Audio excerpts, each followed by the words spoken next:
एक बहुत सुंदर भजन सुनाने जा रही हूँ। अगर आप लोग को अच्छा लगे तो हमारे वीडियो को लाइक करें, शेयर करें और कमेंट में बताएं कि कैसा लगा आप लोग को। न्यू है तो हमारे चैनल को सब्सक्राइब करें, बेल आइकन प्रेस करें, जिससे हमारा नोटिफिकेशन आप लोगों तक पहुँच सके और ज़्यादा से ज़्यादा हमारे वीडियो को आप लोग शेयर कीजिएगा। तो चलिए मैं सुनाती हूँ एक भजन गीत। कैसा लगा ज़रूर बताइएगा आप लोग। गोकुल के संपत्तिया बालो तेज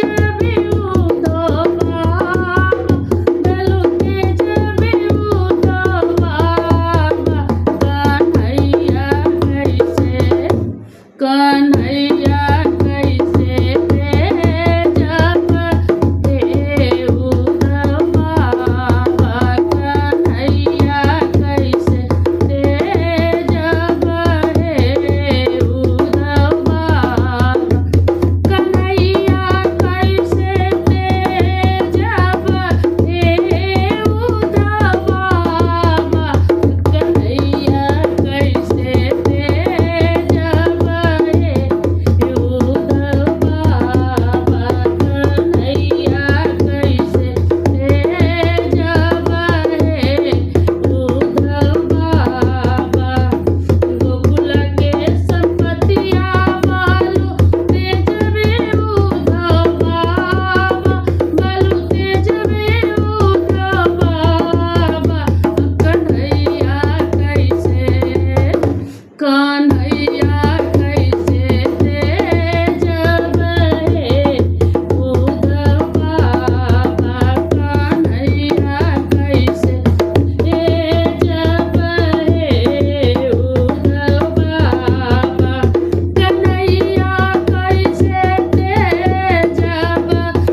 ये भजन गीत आप लोग को अच्छा लगा तो कमेंट में ज़रूर बताइएगा आप लोग को कैसा लगा हमारा ये भजन गीत।